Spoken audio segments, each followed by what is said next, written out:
Yo, what up, friends? The NFL Super Bowl will be played this Sunday. Yes, the biggest sporting event by far of the year will be played at the Caesars Superdome in New Orleans this Sunday, February 9th, one of the grandest times of the year. And so we have my arch nemesis, the Chiefs,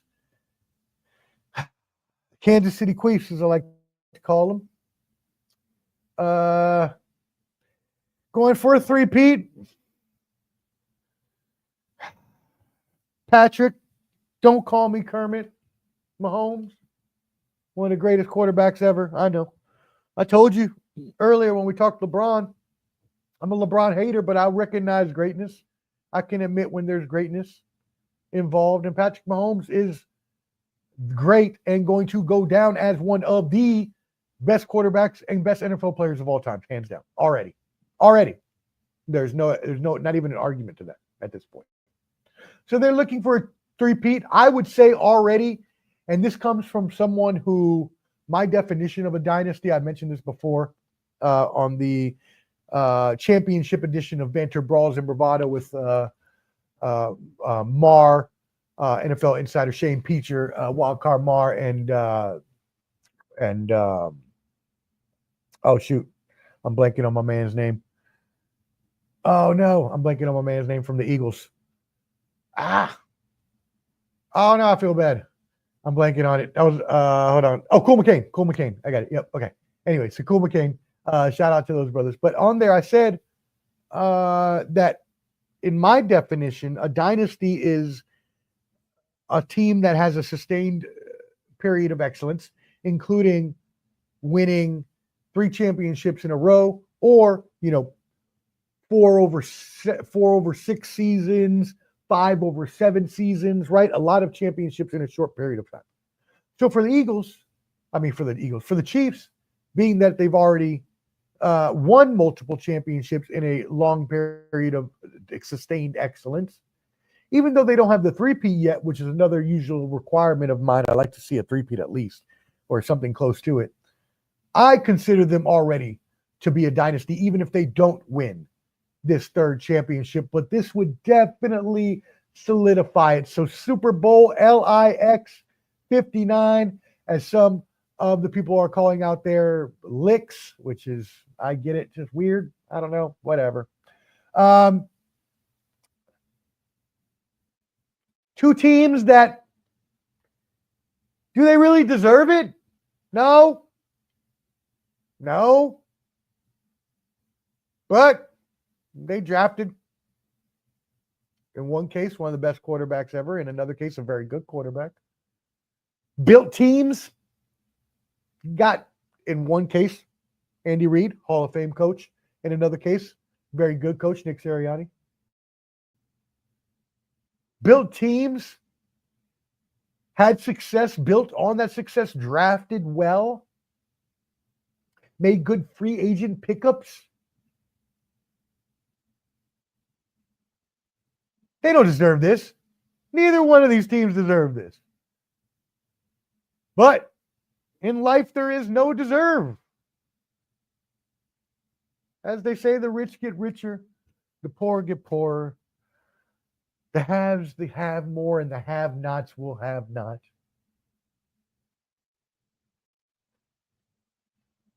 But they don't deserve this. Let's be honest. Let's be honest. But they got it. And I'm a hater. I'm such a hater. All right, anyways, let's get back to neutral professionalism.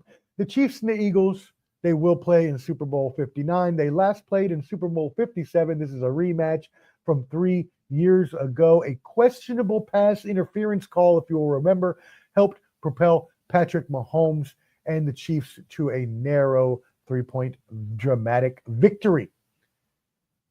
Now, the Chiefs will be tried to become the first time, as I mentioned, in history to win 3 championships in a row, going up against the Eagles, who have Jalen Hurts, Saquon Barkley, my NFL MVP for this year, going over 2,000 yards, shout out, and just a team of just dogs. Jalen Carter on the defensive line, just a great offensive line, just a great team all around. This is a battle of two evenly matched teams, and I gave my prediction already. Well, no, I guess we didn't. Never mind. That's going to be this week on the Bottom Line Sports Show. Man, this is going to be a tight game across the board, man. My only objection is this right here, man. I don't know what the referees are capable of doing.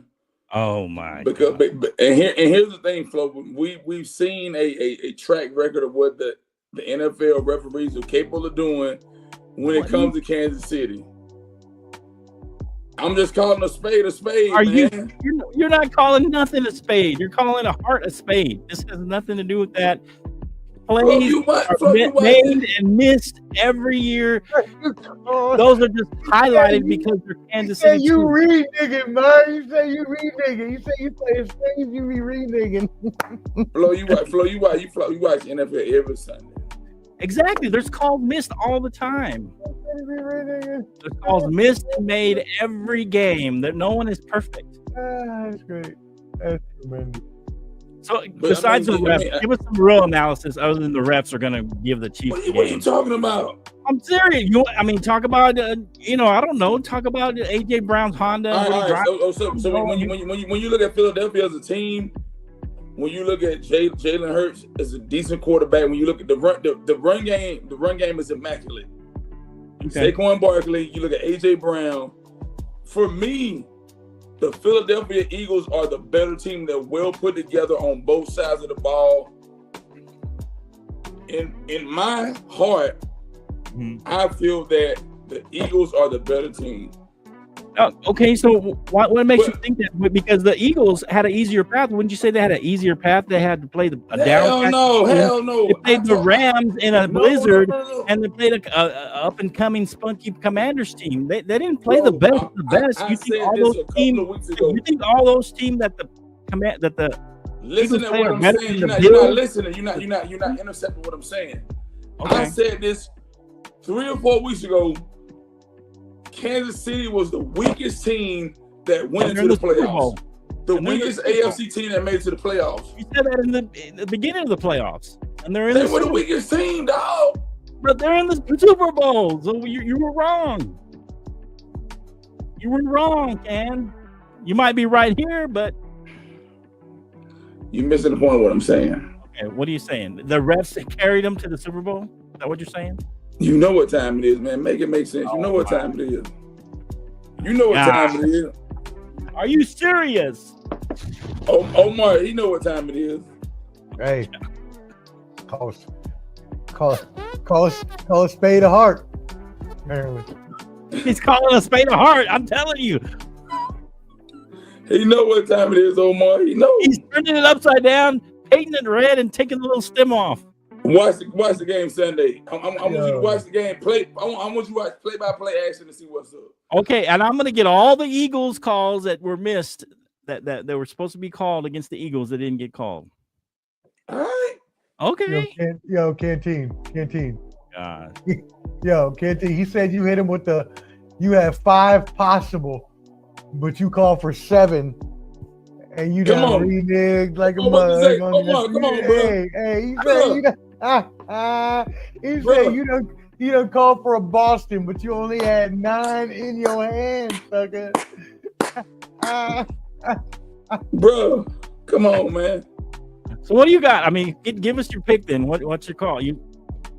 What's your call in the game? I'm going Philly 30-27. Philly by 3. Philly wins 30-27. Okay. I'm going to Philly by 3. Who's your MVP then? Give us that one since Saquon Barkley. Saquon Barkley. Saquon Barkley gonna run them down. Okay. He gonna run them down. Omar, give us your thoughts. I agree with. Not if the refs are on our side.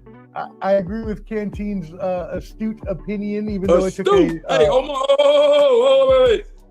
Hey, Omar said astute. I did. Astute? You know what that means, Canteen? But Tell me man, what astute means. man, don't even try to insult my Don't do that to him, man. Don't do that to him, man. Don't do that to him. No, I'm just he's excited about the word. I like when he gets excited. What is Dude, astute? man, come on. Don't even try me like Tell me that, what bro. it means, man. I don't know what it means. Tell me what I'm a astute walking means. dictionary, bro. Tell me what I'm a astute. Give walking me a dictionary. proper definition of astute. Brilliant, intelligent, educated, brilliant, educated, intelligent. Don't do it. Don't do it. Omar, talk to him, man. You better talk to him, Omar. Yo. All I mean, The ability to accurately assess situations and yes, Spit it to him, Omar. Spit it. accurate assessment. But before I was cut off by Canteen, he did not know that I was going to finish with. Although it took a damn long ass 5-minute route for you to get there. I don't know what took you so long to get there, but you're right.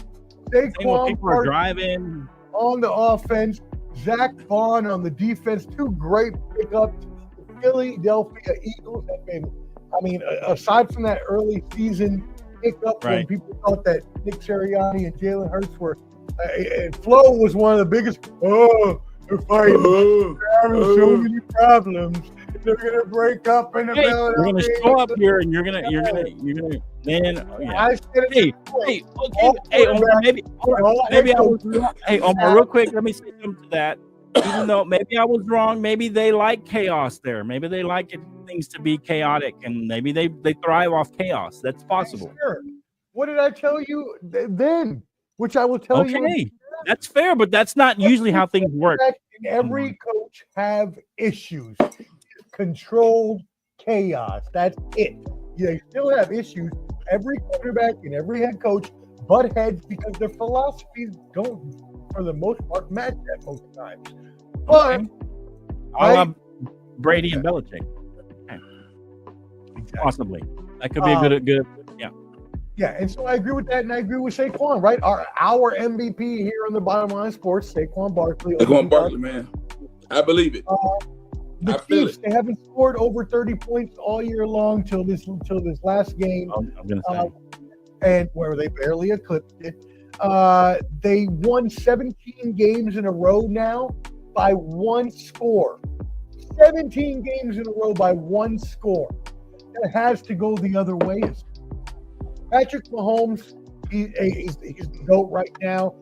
He may be the GOAT when it's all said and done, depending how many he can win if he can, pass Brady or whatever. But he has passed Montana, Joe Montana. But wouldn't you say this would give him a bump up? Three-peat is something no one's ever done in the modern era. That would be a big bump. But Flo, let me ask you this, Flo. Okay. Yeah. Do you sincerely believe they can three-peat? And I'm asking you based off of what can they three-peat? I sincerely think they can repeat. Now, if you want to give you some reasons, I can give you some. But I said I think they can. I think it's going to be very difficult. It's been very difficult all year. That's why they've been winning these close games because you're trying to just get ready for the postseason. That really, if you're a Chiefs and this is your third Super Bowl, you're really just waiting for the playoffs. Really, you want to have home field, so that's a goal they had, I guess, that could keep them, winning games. But I think that they were a little bit kind of like the Boston Celtics are this year. They were going through the motions, trying to get through the season. Hey, if they win the game, they win the game, but they're not gonna. It's just kind of keeping them motivated. Hey, let's get home field advantage. And so I think that they were needing to get to the playoffs, and I think that's what they were doing all season. Is that they were just trying to get through the season. Mm-hmm. That's what I think. I can give you reasons why I think they can win, but you want to finish your thoughts, Professor? Sure. Yeah. So exactly. Let me go off of what you said. The Chiefs won consistently games close. Saquon Barkley is a major factor for the Philadelphia Eagles. They are a bully with their offensive line. Jalen Carter on that great defensive line. Linebacker.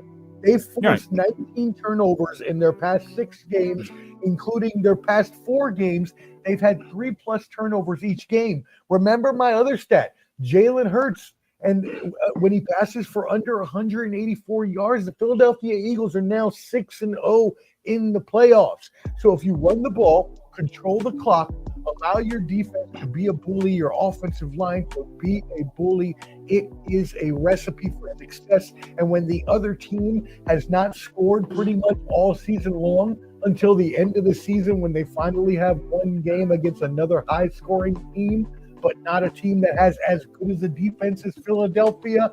No. Okay. Give me the Philadelphia Eagles. I agree with Canteen. Philadelphia Eagles are going to win.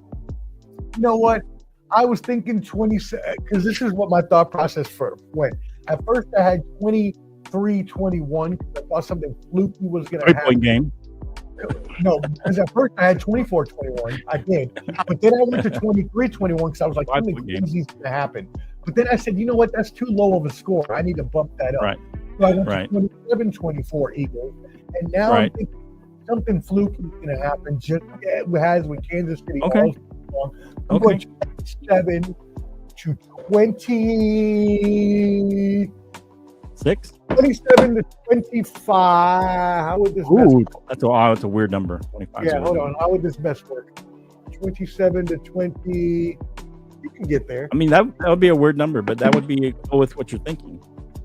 15, 22, and a field goal, 25. 27-25, Eagles win. 27-25. Wow. Okay. All right, 22 people out there. Let us know what you guys think. Who's going to win this game? Here's kind of my thoughts on this game. I know that Hot Take Jake has talked about Vic Fangio's defense, and they are playing well. But variations of Vic Fangio's defense, Mahomes is 8-0 against Vic Fangio lifetime. And so I don't know if that's going to necessarily help. Now, they do have the number one defense overall. Chiefs are 16th, but they play really well, or actually they're 9th in defense, total defense. So they're not shabby themselves on defense. And I think that you have to stop Saquon, right? Or slow him down, right?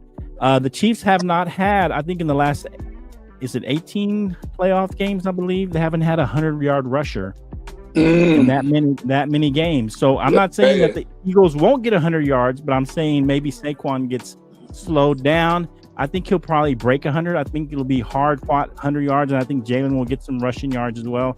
So I think this is going to be a close game, because if the Eagles want to win, they have to rely on Saquon and rely on Jalen's legs as well. And they have to keep Jalen within that 24 to 25 passing attempts per game.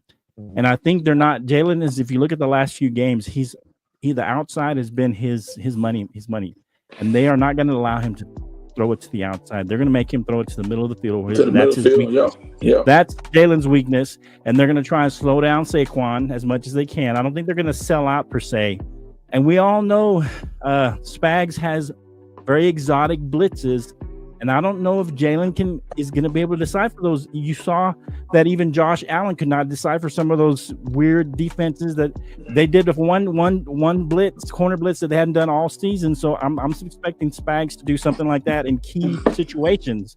And I think that Patrick Mahomes, although he doesn't rush during the season as much, he will have a lot more rushing yards in this, just to pick up that first down and keep the drive going. I think he'll have quite a few more rushes than he normally has, which he does every season. And so I think he'll have one big run. I don't know if it'll be a touchdown, but it'll be a big run, maybe around 20 yards or so, 25 yards, something big.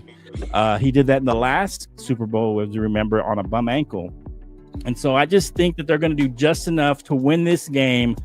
I think it's going to be somewhat of a shootout, because I think that Saquon is going to have a decent game. He's not going to be totally shut out, but I think they're going to limit his big 60, 70 yarders, right? He might explode for 10, 20 here and there, maybe a 25 or 30 yarder, but he's not going to have these big explosive runs. And that's what kind of fuels the Eagles offense, is those big runs when he breaks off a big one. And occasionally he'll do 2 or 3 in a game. But he'll at least break off for one, and that's what kind of gets the offense going and gets everybody charged up. So I think they're going to slow down Saquon, not necessarily stop him, and they're going to make Jalen throw to the middle. And I think that Jalen will make a mistake in this game that will give the Chiefs a chance to go up by 2 scores, and they keep the Eagles at bay.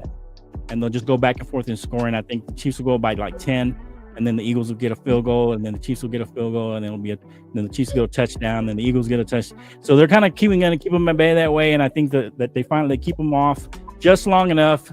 And I think this will be a high-scoring game. I'm going to go 34-31. Kansas City wins this game. Quickly, give us your X factor for either the Eagles or since you picked the Eagles, give us your X factor for the Eagles. Not a well-known player, but who do you think is going to be an X factor for them in this game? Yeah, I mentioned Zach Bond earlier as a linebacker. That would be good to help them. But what I want to do is give you something even better, Flo, because I love you and I love Cantina. I love the Bottom Line Sports so much. Let me give you some better content right here. Okay, good. And Appreciate instead, I'm gonna take off my streaming partner in crime, my brother, my streaming brother, Clubber D, the Combat G, my brother from another. I'm gonna take from him and do a little clever caveat and tell you that what's really going to happen is the Chiefs, who have conspired with the NFL for 3 years now in the whole Taylor Swift and NFL shenanigans, festivities, if you may. What are you talking about? If you're a fan of this show, you know I live here in Nashville. He's a Tay-Tay fan. Me and Tay-Tay, we used to go together in my mind, and so we used to talk about this a lot. And she told me this was going to happen, and I know all the ins and outs. Please go check Ball and Buds. I did a 4-part short on Taylor Swift, the NFL, and how this is all conspired to be. For years, this has been conspired so that the Chiefs become a Patriots-like dynasty, and so Taylor Swift, who was about to go on her Eras tour, would make billions more dollars. It worked for everybody involved. Travis Kelce goes off. Chiefs win. Travis Kelce proposes to Taylor Swift. You're switching your pick? You're switching your pick? Not. This is my caveat. This is what it's a caveat. This is the clever caveat. I know what the NFL has in plan. I know what the NFL has stored. What my analytical heart tells you is the Eagles are going to win because of the football. Who knows football? The Eagles. This is your storyline, Hart. This is my caveat because the NFL always has a plan. All these sporting leagues always have a plan. When you think there is not a conspiracy theory, conspiracy theory. There's a conspiracy theory, and it's out there. They're proposing at midfield. The Chiefs win. They three-peat. They go on to beat the Patriots dynasty. Kermit, I was about to call him Kermit the Frog. Patrick Mahomes goes on to have a great career. You know, I'm still a Raiders fan at heart. My bad, y'all. And that's you get 6 Super Bowls. And I'm telling you, that's what's going to happen. Watch. It's not what I think should happen or I want to happen. That's not a conspiracy, though. It's just because they're that good. I mean, he's that good. That's when they win, when the Chiefs win, he proposes at midfield. You say, "Oh shit, Omar, the professor, he told us all about this. The sports professor warned us the sports. We're going to see that this was going to happen, and it happened." Well, you're just, saying that the Chiefs are going to go on to win several Super Bowls is not a big. And I'm going with a score of 35-31 Chiefs. But yeah, so evenly matched squad. I'm not going to tell you who I'm going to pick yet, but this is going to be a really, really good game. I expect nothing short of less than what we saw the first game, a close, last second type of game. And again, just two really good teams going up against each other. There will be a lot of star power there. Obviously, Kendrick Lamar will headline the halftime show. That's going to be dope. That halftime show is going to be so freaking sick. I cannot wait. I'm not sure what song he's going to go with first. If it were me, I would make him wait for It's Not Like Us until the end. And I would go just build the momentum. I would personally, if it were me being Kendrick Lamar as an MC myself, I would personally go with the song Humble, just because I like the beat of that song and the way that song would set off the momentum for a Super Bowl halftime show. But sleeper pick and what I think he may start off with, just because it's off the new album, is TV Off featuring Lefty Gunplay. So we'll see what happens there. But my personal pick, will be Humble. That being said, it's going to be an amazing show. SZA will be, I'm sure, performing. Other of his even former Top Dog label roommate, Enterprise label mates will, as I said, label mates will be, I'm sure, showing up. So that's going to be awesome. Taylor Swift will be there supporting her man, Travis Kelce. Some people are even asking, will there be a marriage proposal if the Chiefs win? Well, y'all, if you remember, I have been talking about this for a long time. You can go check out Ball and Buds on YouTube. And I did a 4-part series on Taylor Swift in the NFL. And I called it Taylor Swift versus the NFL, but it was never about the versus part. It was more about the underlying of the verses, because what was happening at the time was two people were trying to have these two butting heads that were competing forces that were not going to help each other. But if you go back and watch these 4 shorts, they're only a minute long, so not going to take you long. Go back and watch them.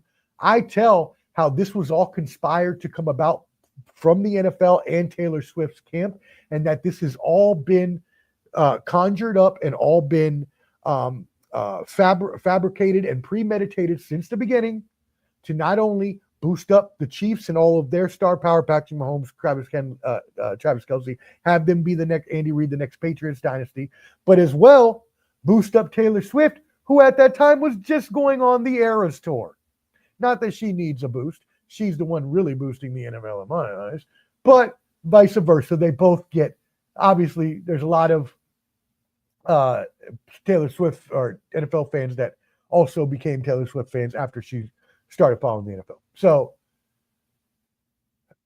if you go back and watch, and if you know everything, I all the research and people I talked to for that story, you will know that I have predicted this. I've predicted that the Chiefs would win the Super Bowl and that there would be a marriage proposal between Taylor Swift and Travis Kelce. I have predicted that since the beginning. I did not say which Super Bowl. All I said was that eventually they would get married at the Super Bowl. Now, I said that on the bottom line. So you're going to have to go to a different bottom line episode. It's not in the shorts, but I did say that on the bottom line. Actually, it was last year before the Super Bowl. I think I said it 2 years ago. Anyways, this is just, it's great for both of them. It's great for both parties. Everybody gets everything they want out of it. Everybody makes a whole bunch of money. As I mentioned, the rich get richer. The poor get poorer. No, the rich get richer, right? So, hey, shout out to everybody involved. I'm not mad. I wouldn't hate to see it. I know I joke around a lot. My baby Tay, I know I tell her to come back to me here in Nashville when she's done with Travis Kelce. And I realize that a lot of different hands are at play for these things to work how they do. But never say that there is not a good conspiracy theory out there. And yes, I will make sure that this show upholds the most epic standards of journalism. But that's just my personal prediction. That's not anything I know to be conjured up in the NFL. What do they call that? The playbook they released before the season. I just know that with all the factors that were involved going into it and how everything was made up to be bigger than it was, that would eventually happen. So, anyways, let's talk more about the Super Bowl, and let's talk about the business side of things. Y'all can hear me talk to sports on Bottom Line Sports on Wednesday or Tuesday, probably Wednesday. But y'all can hear me talk more about the actual sports side of things and get my pick. But the Super Bowl is more than just a championship or a big game or sports. It is a worldwide event. It is an event of a magnitude of not many others. I won't say none other because I'm sure there's some others out there. But this is something that has one of the biggest viewership, business, money, anything you can think of. This generates a lot of it, and this is not going to be any different whatsoever. So Billions of dollars have already been spent on the Super Bowl that's going to be going into New Orleans. I want to take you through a couple of charts that I went and found for you all. So shout out to Front Office Sports. I really appreciate them. But they made some charts earlier that will help to explain to us what it is that we're looking at here when we look at the business, the actual business of the NFL. So let's look at this. First of all, you see on your upper left, again, shout out to Front Office Sports for these charts. These come directly from them. So anyways, look at the top left. You have your historical viewership. Now you'll see last year we had about 124 million viewers. That's the highest of all time. And that was between the Chiefs and the 49ers. This was over 7% over the previous year's record of 115 million when it was on Fox. However, it is important to note that this was before the jump, which is the 124, right? These numbers were after Nielsen began including nationwide out-of-home viewership numbers. So what does that mean? Well, back in 2021, Nielsen started actually counting places like bars, airports, gyms, places where sports, other programs would be on that people's eyes may be on. Now, let's keep things 100 on this program as we always do. Is Nielsen known to have the best statistics when it comes to these things? Yes. But it must also be noted that their statistics have been questioned in the past due to modes of collection and also modes of analysis. I know because I did a research project back at the university on this.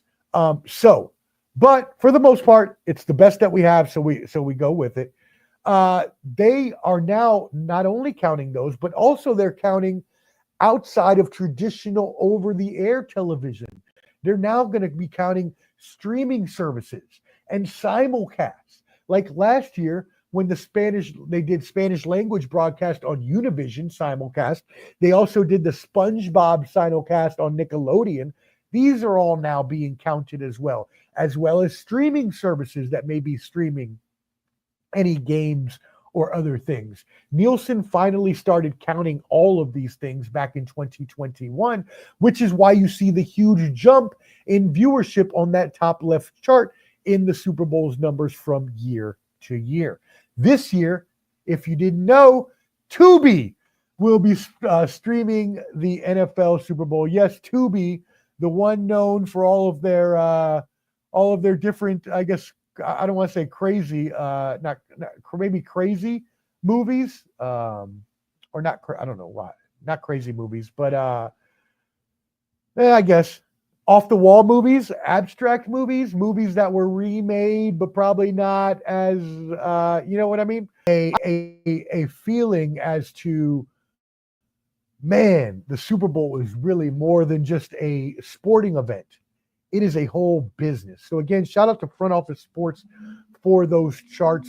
Those are obviously charts they made, and I thank them for allowing us to borrow those and show the fans to educate people better on this program.